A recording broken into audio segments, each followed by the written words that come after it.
There was a moment, a century actually, but in the bigger scheme of things, a moment in human history that changed everything. One might argue that every moment changes everything, but one in particular is singled out by scholars, not just of religion, but of anthropology, of history, across many disciplines. And it has been described as the First Axial Age. The First Axial Age. An age when things shifted in a major way.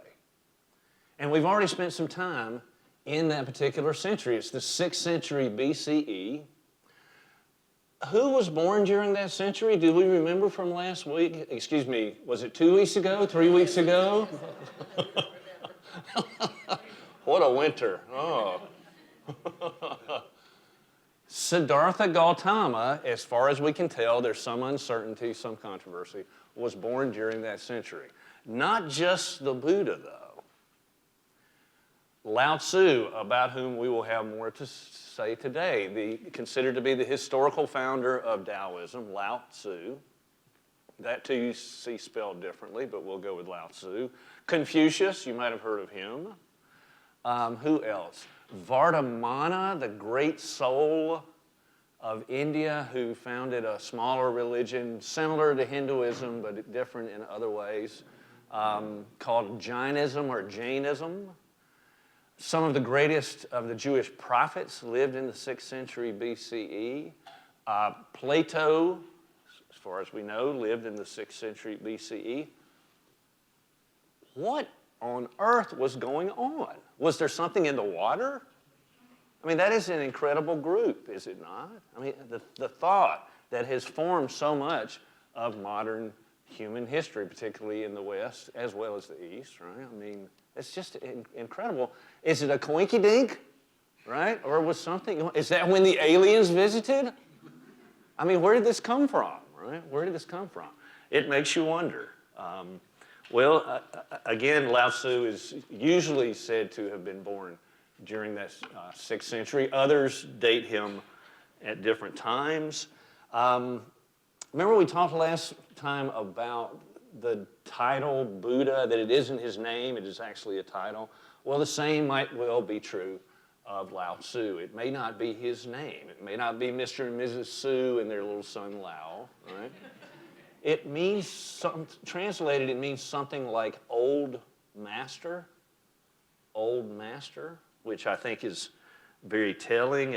It could well be a title of endearment and respect. It will not surprise you to learn, as with the Buddha, we have very little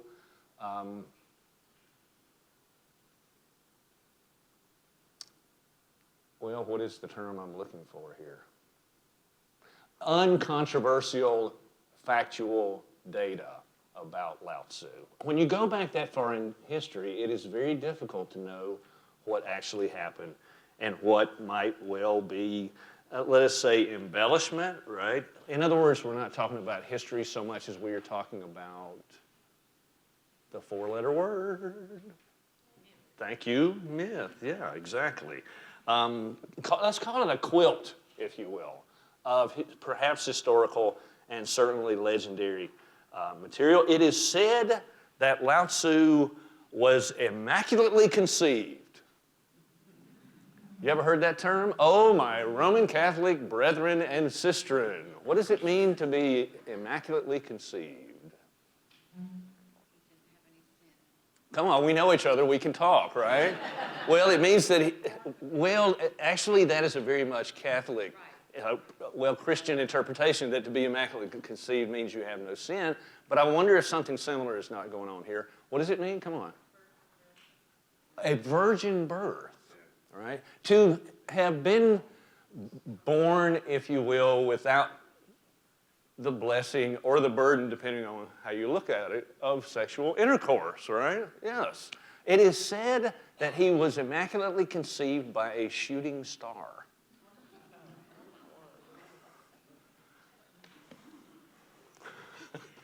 Fireworks, right? Oh, it gets better. I love this story. It is so telling, right? It is so telling. And I can only imagine in this context that there are other stories that are, moving around in your head. It is said, brace yourselves, okay, that he was in his mother's womb for 82 years. I heard a visible groan. Some of you have been there. Well, all of us have been there. But yeah, some of you have been on the other end of that thing. 80, imagine as if 9 months is not long enough to have another being residing within your body. 82 years. Now, how old was his mother? Well, she was older than 82. But here's our question, okay? Here's our question. Think back to what we've been talking about before. Did that really happen? Well, did it? Does it really matter whether or not it happened? I mean, if you're let's just say if you're a scientific fundamentalist, of course it didn't happen, right? Of course it didn't happen. So what is the better question to ask? Why do Taoists tell this story? What do you think they're trying to say about this man, Lao Tzu? On both counts, right? First of all, the Immaculate Conception, he's not like the rest of us, right? But that 82 years, to have been born at 82, what kind of special is implied?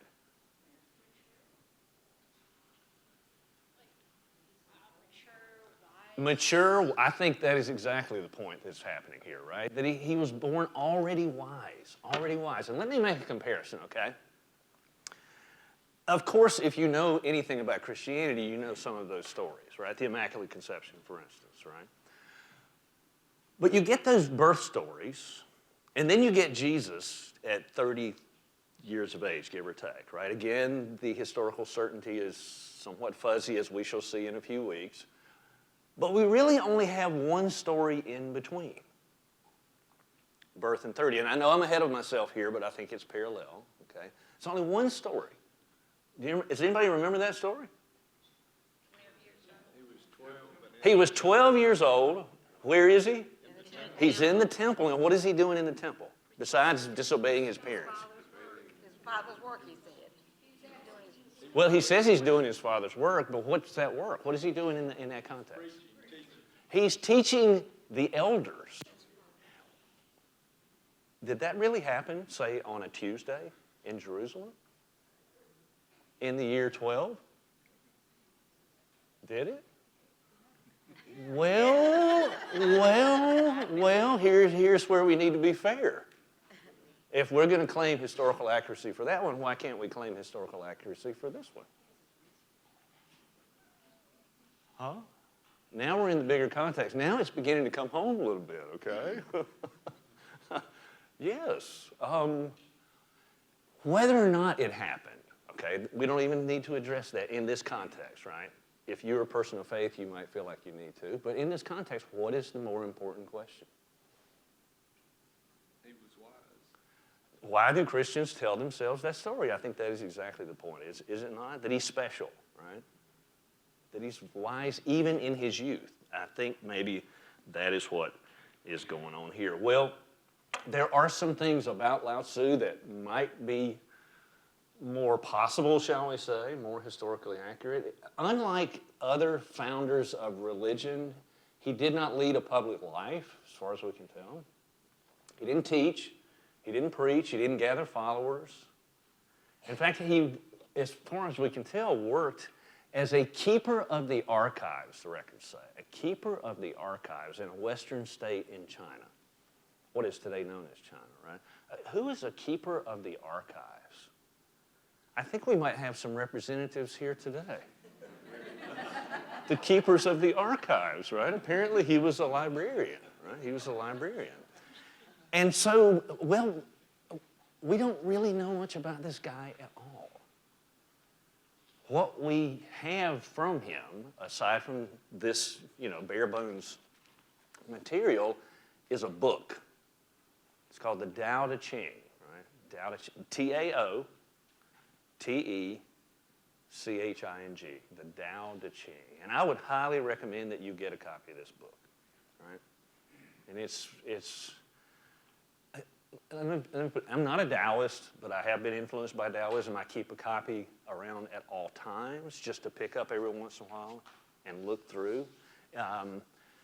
It bears repeating. It is the kind of text that you can think about, and there is so much wisdom there, the Tao Te Ching. I would recommend a particular translation. There are many, and when you are translating from a language as different from English as Chinese is, right? Two different translations might read very differently, and most of them do. Stephen Mitchell happens to be my favorite translation. Stephen with a PH, not a V. Stephen Mitchell's translation, the Tao Te Ching.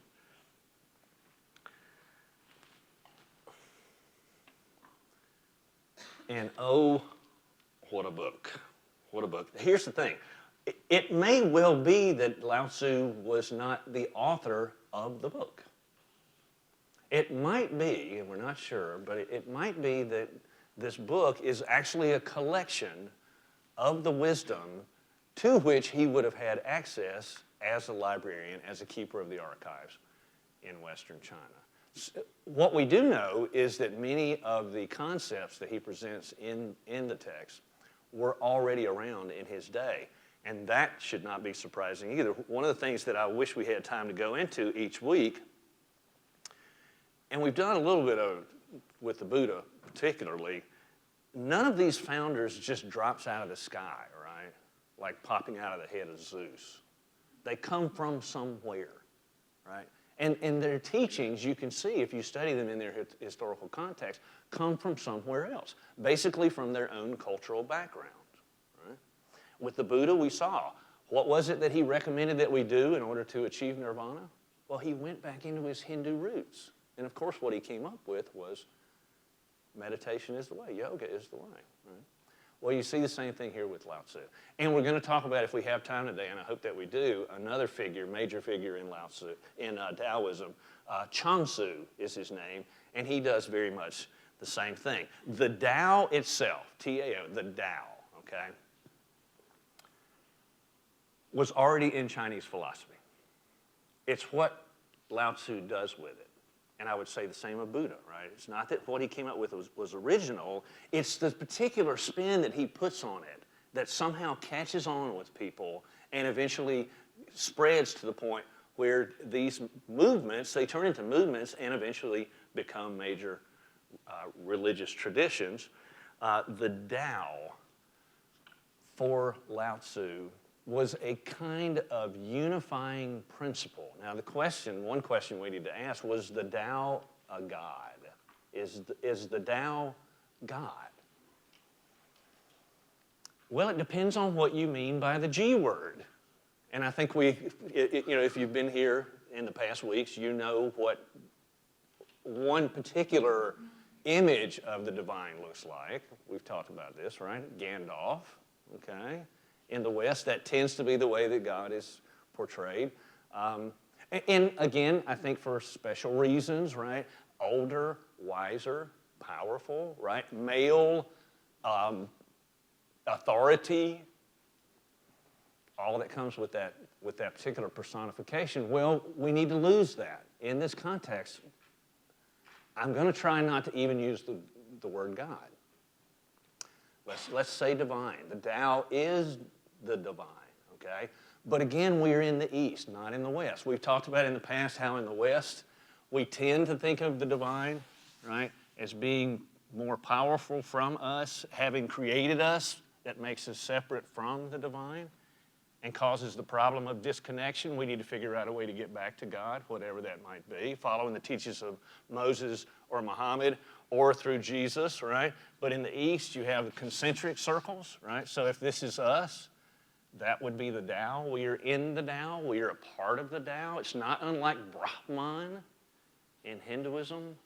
You are always a part of the Tao, and it's not just you and it's not just me. It is all things. This beautiful day is an expression of the Tao in much the same way that the ice storm was, right? It's all a part of the Tao, and we'll have more to say about that in a moment.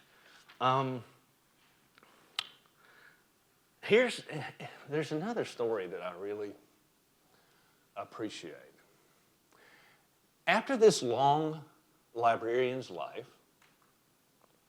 rather quiet, living in almost anonymity, it's sort of a miracle that we even know who Lao Tzu is, he retired. And rather than going south to Florida or North Carolina or elsewhere, he went west. He was headed west. He's riding off into the sunset, to borrow an American trope, right? And he gets to the Great Wall of China where he is stopped by a guard. They engage in a brief conversation, and it doesn't take this guard long to figure out that this is a man of unusual wisdom. And so he tells him, "Sir, I'm sorry, but I will not allow you to pass until you sit down and write out your wisdom." And that is the story, the myth, if you will, of the origin of the Daodejing. Did it happen that way? We don't know. Does it matter? Not in this context, okay? The Daodejing, it's translated in different ways. It means something like the way and its power. The way and its power. It is as much a book of philosophy as it is of theology. Basically a meditation, if you will, a contemplation. Remember we talked about the interrogative mode of the Eastern religions as opposed to the declarative mode of the Western religions. A pondering of the meaning of existence. Why are we here? What do we do while we're here? What is the way to live a good life? Oh, and from the very first lines,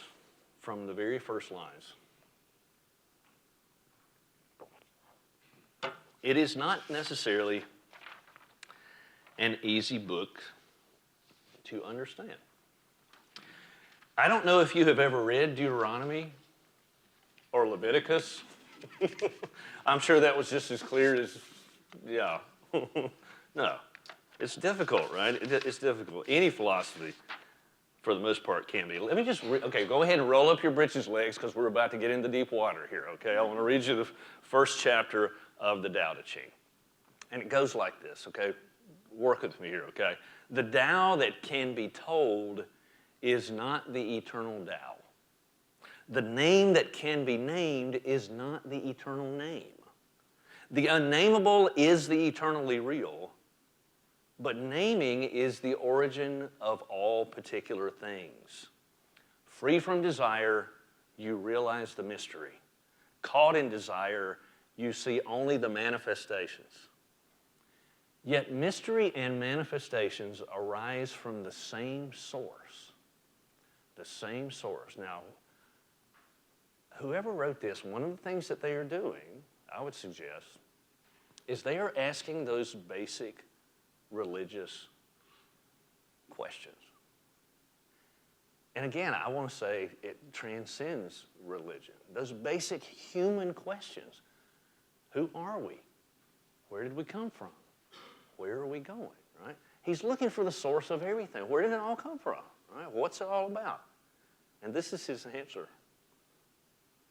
This source is called darkness.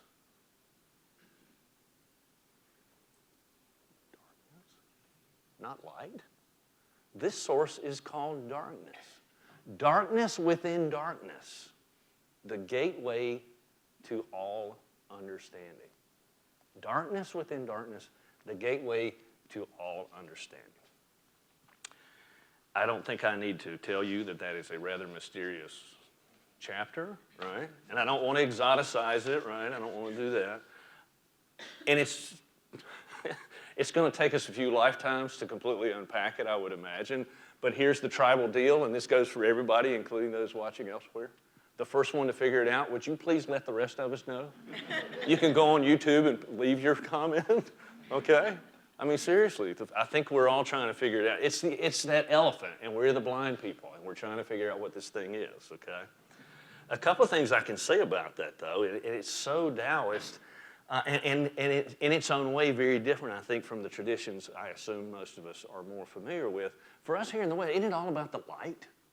right? And you walk in the light, and God is light, right? And in the beginning, right, right there in the first few verses of Genesis, what is the first thing that God creates? It's the light, right? It's the light. And it's so human all the way back into our very origins, right? The dark is frightening. It's scary, right? We want to be in the light. Whoever the first one was to master fire, don't you know they were the richest one probably in the world very quickly? Oh, not in terms of money, but certainly in terms of goods. But here it's darkness. Here it's darkness. What does that mean? What does it mean? Well, let's see if we can figure that out, okay? Here we go. The first thing that Taoists will tell you about the Tao is that there's no way to define what it is. So should we just pack it in and go home? No. I have missed you all. I'm glad you're back. Oh, you can't explain it. You can't. In fact, that's the very first verse. The Tao that can be named, the Tao that can be explained, is not the real Tao. If you can explain it, you're talking about something else. If it's the real Tao, no way you're going to get it into words, all right? That is just the very heartbeat of mystical experience. And I guarantee you every one of you has had one. It's that thing when you're trying, and it's either so awesome, right, awesomely good or awesomely terrifying, right? When you try to explain it to somebody, even somebody who's really close with you, perhaps even someone who was there with you, you can't get it into words. You know what I'm talking about? That's it, right? And isn't it just like English to have a word for that which cannot be put into words, right? And the word is ineffable. The Tao is ineffable. It's uncapturable in human language, in human understanding. So again, do we give up? No, Shelby, we don't, do we? No, you keep pushing, and that's exactly what Taoists do. What can we figure out, right? What can we figure out? And where are we going to find out about it? Well, we have to look out there, but if you're an Easterner, you also know you have to look in here because those two are one and the same. So let me quickly give you, here I am talking about the ineffable, but you know, what am I going to do, right? Let's talk about the Tao in terms of three different layers, if you will, three different ways of looking at the Tao and see what we can unpack, okay? The first level, believe me, I'm going to start as wide as possible, right? Basically beyond the known universe, okay, which is truly the deep end of the pool, and I'm going to work my way in, okay? So if you feel yourself treading water a little bit, it's going to be all right, I hope, okay? First level, the Tao of ultimate reality. The Tao as broadly defined, imagined as possible beyond anything that we know or dream or even sense, okay? It's big, as they say around here. It's mighty big. It cannot be perceived. It exceeds the reach of the senses. The Tao which can be told is not the real Tao. Right?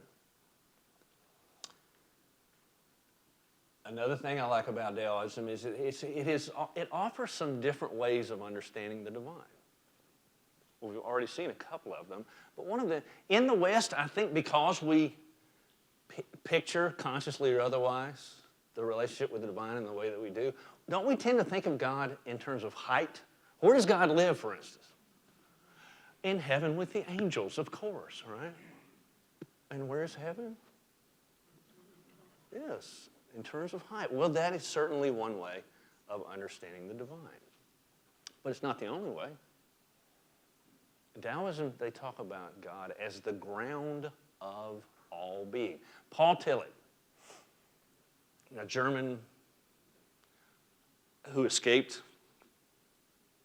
Hitler's terror, came to the United States, learned the English language, he was already a philosopher there and a theologian, but he became quite accomplished here, especially considering he's living in a different culture, not voluntarily, and speaking a second language.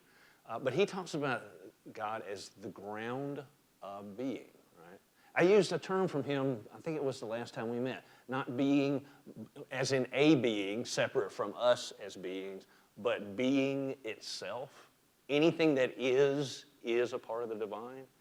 That's the territory we're in now, right? The ground, that out of which we all come and into which we all eventually return. That's the Tao of ultimate reality, and it is indeed a mystery. We live in mystery, and again, as Westerners, isn't that what science is all about? We want to dispel the mystery, man.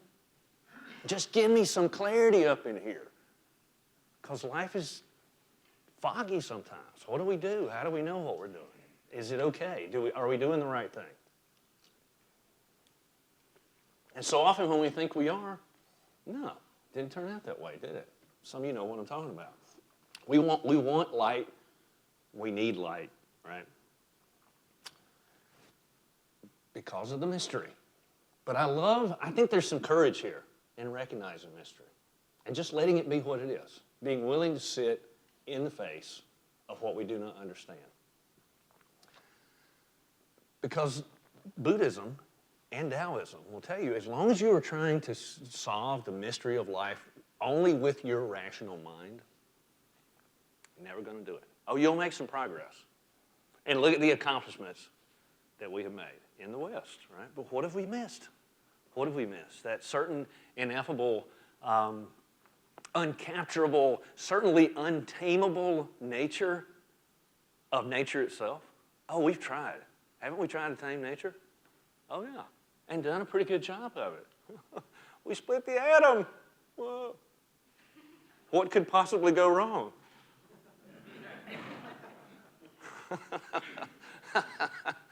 Oh, the video footage, and I hope this doesn't traumatize anyone, the video footage of the tsunami in Japan. Nature untamed. And one of those moments when and part of the reason it freaks us out is we want to live in safety. And when that safety feels violated, we start looking for certainty, right? I mean, it's just part of what we do as human beings. But here, it seems it's okay sometimes to sit with that mystery and let it be what it is, right? To ride the wave and not feel like you have to swim somewhere more or less directly. One of my favorite sayings from Taoism, I try to practice it, but I can't always. Those who know do not say. Those who say do not know. You might want to use that at a cocktail party sometime. Or at the breakfast table, I don't know. Okay, so the Tao of Ultimate Reality. Are you with me so far? I know it's deep water. Well, let's take it down a notch, okay? Let's bring it a little closer to home. You'll be happy to know we can narrow it down at least to the universe now, okay? The Tao, the way, and I didn't mention that. The word Tao means way. It means path or road, okay? Where have we heard that metaphor? Out of all the ways of describing life, who gave us the Noble Eightfold Path? Absolutely, from the Buddha. Here it is again, right? The way of the universe, the road, the path of the universe. Well, if at the level of ultimate reality, the Tao is transcendent, which is to say it is bigger than anything and everything that we can possibly imagine, when we talk about the Tao of the universe, we're also saying that the Tao is immanent. Now, before you write that down or type that, okay? Immanent. This is where my English major background is going to come out and why spelling is so important. Immanent. Several different ways of spelling that word. Now, when Christians talk about the imminent return of Christ, I-M-M-I-N-E-N-T, the imminent return of Christ, what are they saying? Immediate, right? Soon and very soon, right around the corner. It's a temporal reference, right? A temporal reference. It's coming soon, right? That's not what I mean here. If I had said eminent, as in His Eminence Pope Francis, he has a certain eminence about him, doesn't he? Yeah, I kind of like that guy, what he's doing. That is E-M-I-N-E-N-C-E. That's not what we're talking about. Right? That again, it implies height again, like the mountain, the eminence of the mountains. No, it's I-M-M-A-N-E-N-T. That sounds so picky, but it's important. I-M-A-N-E-N-T. Immanent. It's not a temporal reference. It's a spatial reference, right? What it means is the Tao is bigger than anything you have ever known or ever will know, but it is also as close to you as your very own heartbeat. In fact, it is your heartbeat, right? Your heartbeat is the very heartbeat of the universe. Again, you can think about this scientifically, right? The same energy that drives the stars themselves, that keeps that sun burning to warm us, right, is the same energy that keeps us breathing, that keeps us alive. It's all one and the same. It's all one and the same. Dow of Ultimate Reality, right, and the Dow of the universe. Again, here we go. It's that ancient concept where the universe itself, the cosmos, is understood in human terms. It's anthropomorphized, right? The universe is a living being. And the soul, the spirit, or shall we say, the breath, remember we talked about breath? The breath of that universal being, that is the Tao. That is the Tao, right? It's what brings life to life, right? We come forth from it.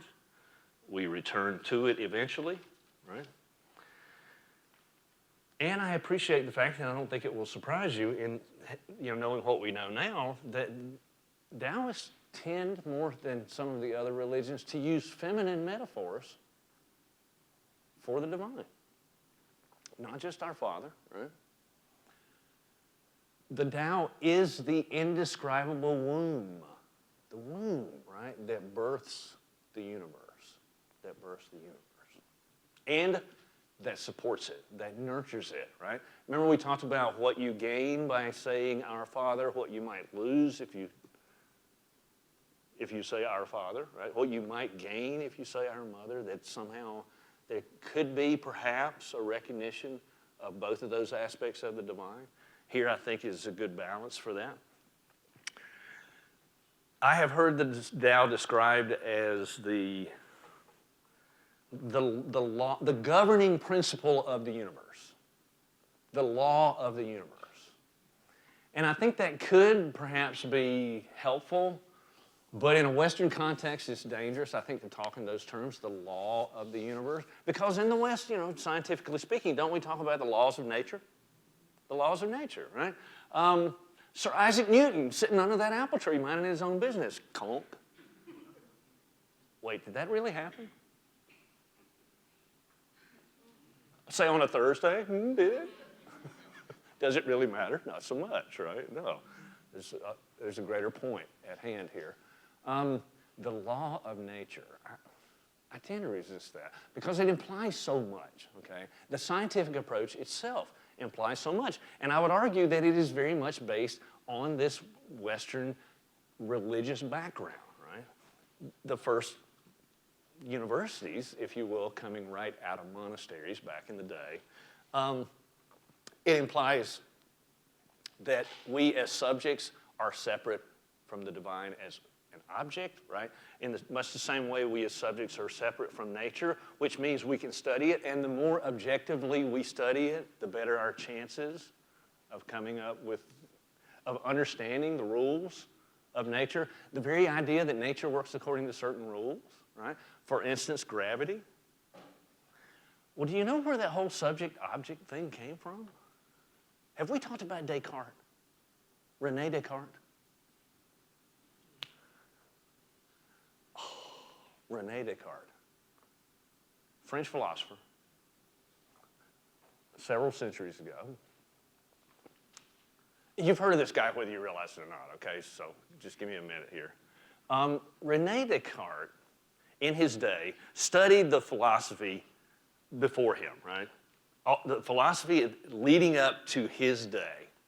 And what he saw, and I think, in some ways rightfully so, is that each generation of philosophers would come up with a particular understanding of the universe and its workings, right? All well and good. But what would happen is the next generation of philosophers would come and dismantle it and create their own, only to be followed by the next generation and the next and the next. Well, Descartes said, oh no, no, the buck stops here. I'm going to devise a philosophical system that will stand the test of time. And the way I'm going to go about it is exactly the opposite way that everyone has done it so far. In the past, philosophers have looked for what can we know.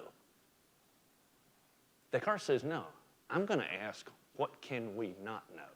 In other words, he decided he was going to doubt everything in the world until he encountered one indubitable, undeniable fact. And when he did, he could build that philosophical system that would last forever.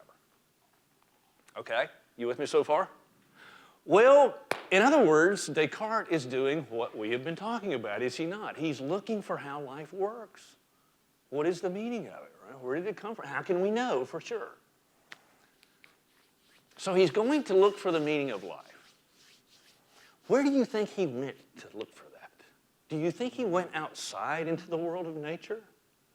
Oh, that would be so Eastern of him. No. I'm not making this up. This one's more historical. He climbed into his oven. And no, don't worry, it was not a microwave oven, okay? I think that we're talking 16th, 17th century Europe. It's more like the pizza oven you might have seen, right? He gets into the oven as a kind of perhaps sensory deprivation, I think, right? If I could cut off all distractions, I can do some thinking. But think about that for a moment. He goes looking for the meaning of life, severs himself completely from the natural world, and when he comes out of that oven, you know what he says? Not in so many words. Guess what? We're separate from nature.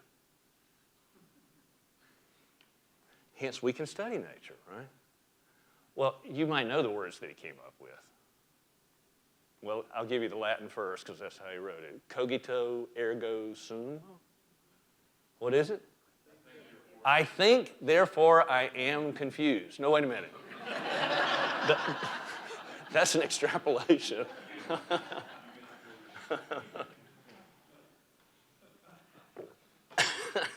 I think, therefore I am. In other words, the one thing in this world that I cannot doubt is that I am sitting here in this oven doubting, right?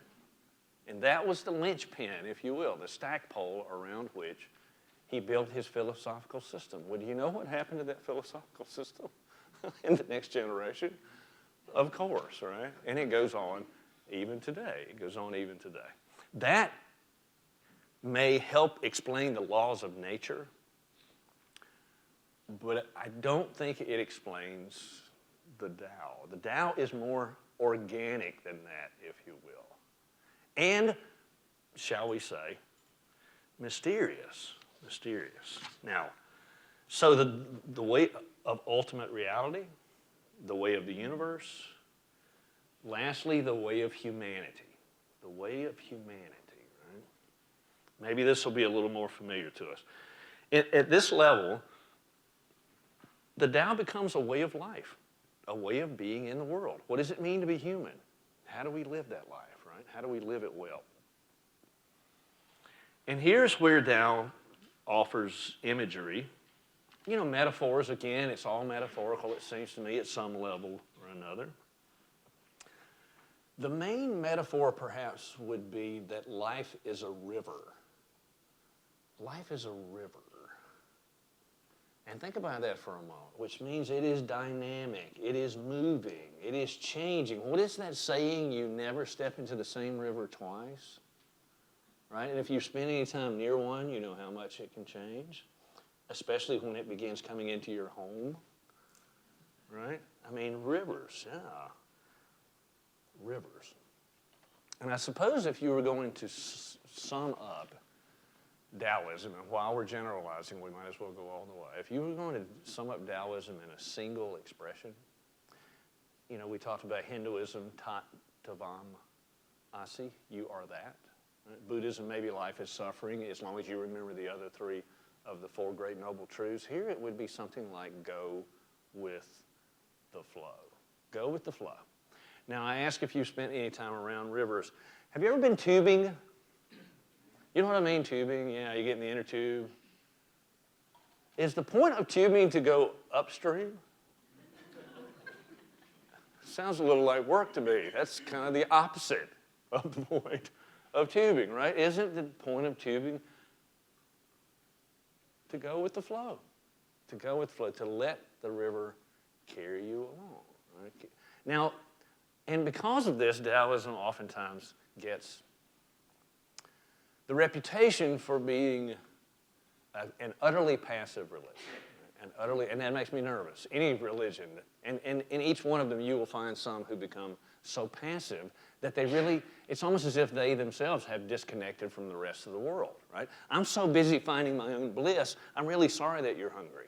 It's not my problem, right? I got my own path to follow. I'm not sure that's what these founders are talking about, right? It all seems to be a part of what's going on. As we shall see when we get to Changsu, and I think we might have time, I would suggest that this religion's teachings are not as declarative, right? You're going to get your 10 commandments in Judaism and Christianity and many, shall we say, commandments in Islam, right? We know God so well that we know what he wants from us, right? Taoism, you'd be lucky to find 10 suggestions, right? And perhaps the only one is this: go with the flow. Go with the flow, right? And I don't know about you, but in my own life, when I have tried to live by those 10 commandments, not so easy. Well, here's one: thou shalt not kill. Thou shalt not kill. Simple, right? Black and white. Well, maybe so, maybe not, right? Who does that include? Is it just humans? What'd you have for lunch? How many chickens have given their lives for us? Come on, people, we're all guilty, except the vegetarians. And thank you very much. How many vegetables have died for you? We're all in this thing together, right? We're all in this thing together. Thou shalt not kill? What, you can't kill a murderer? What? To whom does it apply? Does it apply to everybody we like, but not to the people we don't? Right? Yeah, that's just, black and white thinking, right? Black and white thinking. Well, here, not so much, not so much. It seems to me to be a recognition of the complexity of living the human life. It is not easy. We want it to be, and we struggle to make it so, and sometimes we succeed, but life just has that way of slipping through the cracks, right? The cracks that it itself created in the first place, right? So, seems to be some flexibility here that we don't necessarily find in the other traditions. Oh, there's so much I wish I could say, but we don't have time. All right, so this has all been very philosophical so far, okay? Well, let me give you a story. What better way to explain it, right? It's a myth, if you will, from Taoism called the 7 Sages of the Bamboo Grove. You know, sage being a wise person, right? And these men, and they are men, 7 sages of the Bamboo Grove, they are said to be quintessential Taoists. If you want to know what a Taoist is, you know, you look to these guys. And there are many stories about them, but there's one that I think is very illustrative of what we're talking about today. We will not have time to deal with the religion of Confucianism,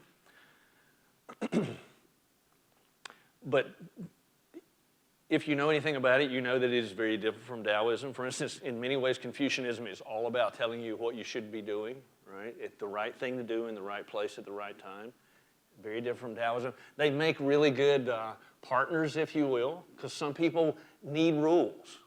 Other people, not so much, right? But if you have some combination of both, there's a little something for everybody. Well, one of the favorite themes in these stories is discussions, shall we say, debates between Taoists and Confucianists. And I think you'll know as this one goes on that it's told from the Taoist perspective. If you got the Confucian perspective, it might have gone a little differently. In the eyes of Taoists, Confucianists are uptight, moralistic. In the eyes of Confucianists, Taoists are slovenly, they're lazy, immoral, right? Well, there's a particular Taoist, Lu Ling, don't worry about his name, just get the point here, Lu Ling. A group of Confucianists come to see Lu Ling to do their favorite thing, which is to debate him about life, right? And so they knock on Lu Ling's door, and he answers it, as was his way, and how can I say this in polite company? Au naturel. In the buff, okay? And as you can imagine, those Confucianists were quite appalled.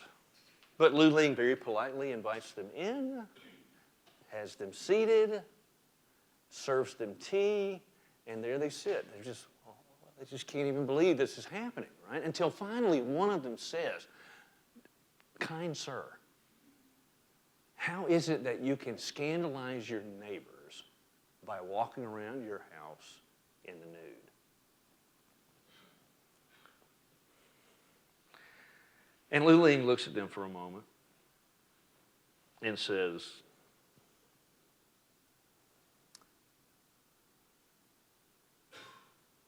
"This home is my universe.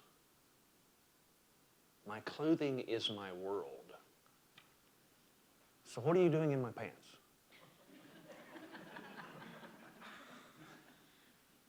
A religion with a sense of humor, right? Turning it on its ear, a little jab at the Confucianists, and I'm sure that would go both ways. I mentioned Changsu. I have a few minutes to talk about him. This is where Taoism might become a little more familiar to you. Do you know the Yin Yang symbol? Yeah. Right, it's the circle with the wiggly line, right, and two little circles within, black and white. It's usually portrayed, but it could be other colors as well, okay? If Lao Tzu gave us the Tao, and as all things, and don't forget that was already in Chinese thought before his time, he's the one who put it in that formulation. Changsu, and we know even less about him than we do about Lao Tzu, if that's possible, right, is the one who comes up with the yin and the yang, okay? The yin, excuse me. Here's where it is important to read religions and religious traditions and religious teachings in terms of gender and gender politics, okay? The yin, Y-I-N, not ying, but yin. Some of you know that's my pet peeve. Yin, yang, don't ever say that. Unless you're referring to the Yin Yang Twins. It's a musical group that came out a few years ago who will forever be known for getting the name wrong. But that's okay with them, I'm sure. Right? Yin, yang. The yin is said to be the feminine aspect of the Tao and of all reality. Right? It symbolizes the feminine. It symbolizes cold. It symbolizes winter. It symbolizes ice. It symbolizes bad. Don't shoot the messenger. I'm just a reporter here, okay? Guess who came up with this? I don't think it was Mrs. Lao Tzu, okay? Mrs. Changsu. No. No, the yang, in its own way, stands for light and summer and snakes and snails and puppy dog tails, right? All the good, warmth. But here's the thing. You know the symbol, right? Some white in the black, some black in the white. Good in the bad, bad in the good. Is that thou shalt not kill? No. Black and white? No. No. See, it's not just a matter of thinking, it's a way of actually living in the world. Right? In a world that is oftentimes more complex, I would argue, than black and white. Gender itself, right? Do men have a little bit of female in them? Do women have a little bit of male in them? I think that is something, as a culture, we are finally waking up to. I know when I was younger, and for my dad's generation and my granddad's, you're either a man or a woman, right? And then, I don't know, Mel Gibson cried in a movie and things changed. Something. And it's okay. It's okay. And young people today, you live in a more complex, or no, I don't want to say a more complex world. It's a world of which we are more aware of its complexities. In terms of gender, the choices that you have, right? They're different from the way it used to be. And good luck. It's tough, but I think in its own way it will be, 5 minutes, yes, it will be less tough than it might have been for us back in the day, because we had those clearly defined roles, right? And if you don't even have to break them. If you get even near the borderline, right, you're already suspect, right? And some consequences will ensue. Oh my gosh, well, yin and yang. The seasons, think of the seasons, right? Well, and here's the other thing, okay? This symbol is so different from the cross. Let me go with the cross, okay? Because that symbol, it seems to me, stands for the truth, right? The cross is the same yesterday, today, and forever, to quote the scriptures, right? It never changes. That's what it does. This is different, right? Even to think of it as that static symbol is to miss the point somewhat, right? Because it's always moving, like the river, like the seasons, okay? Like life itself. We are getting older even as we sit here. Sorry to remind you, but there it is, right? Oh, it moves. And if you take that black and white symbol and you spin it at a high rate of speed, it's not black and white anymore. It's gray, just like life, right? And if you know, I mean, how many situations have you found yourself in? And I think I might have mentioned this before. I can't remember. I think it bears repeating. How many situations have you found yourself in where you knew exactly the right thing to do, or you thought you did, and you did that right thing and it blew up in your face? Oh, baby, baby, baby, I didn't mean that. That's not what I meant, right? How many times have you done that wrong thing? What you believe to be wrong, right? Turned out to be one of the best things you ever did. Right? How do you know? How do you know? And the Taoists give us a story. And it goes like this. There was a farmer who had a horse, E-I-E-I-O. And he loved that horse, so it was his favorite horse, right? But one day that horse ran away. Excuse me. And the neighbor, there's always a neighbor in these stories, it's kind of the straight guy, comes over to offer his condolence. I'm so sorry, man. I'm sorry you lost your horse. Farmer's like, well, you never know. What's bad today might be good tomorrow. Sure enough. Next day, the horse comes back, and it's brought with it a whole passel of other horses. Here comes the neighbor. Dude, this is awesome. Look at all these free horses. Farmer's like, well, you never know. What's good today might be bad tomorrow. Sure enough, next day, farmer's son, climbs on one of those wild horses, right? What happens? Gets kicked off, breaks his leg. Here comes the neighbor. Sorry, right? And sure enough, the next day, soldiers come through that village on their way to war. They would have taken the farmer's son, perhaps to lose his life or be, traumatized for a lifetime, has a broken leg. And, you could just keep right on going. Isn't that like life? Isn't that like life, right? And that yin-yang symbol and the teachings of Taoism itself, I think, attempt to recognize the difficulty. There it is again, the mystery of ethics. How do we know the right thing to do? And if we don't do the right thing, even though we meant to, is there any slack that can be cut for us, or is it cut and dried, man? Is it cut and dried? Maybe there is some feminine slipping in here after all, at least as it is traditionally understood. I'm going to leave you with a story today because I think that would be appropriate. And it's partly a Taoist story, but it's also partly an LD story. Another of my favorite sayings from Taoism is this. Once upon a time, I, Changsu, dreamed I was a butterfly, fluttering here and there, to all intents and purposes a butterfly. But then I woke up, and now I am not sure whether I was then a man dreaming I was a butterfly, or I'm now a butterfly dreaming I'm a man. I have no idea what that story might mean, but I like it a lot. In fact, I liked it so much that I used it back. Do any of you still have landlines? Have you ever seen a landline, a telephone that's still connected to the wall? Yeah, back in the day, right? Back when I still had a landline and I had the voice machine, the voicemail machine. I come home from Elon one day, and I hit the button because I have a message. Well, I had used this saying as my voicemail message, right? Yes. I'm not a big fan of technology. I think you know that about me. And the telephone can be such a nuisance. So I figure if you're going to talk to me, you got to get past Changsu, okay? So sure enough, I punched the button. I'm not thinking, I punched the button. And my dad's brother, Uncle B, oh, he's such a wise guy. My Uncle B says, Larry, call me Larry. Larry, you are a man. You are not a butterfly.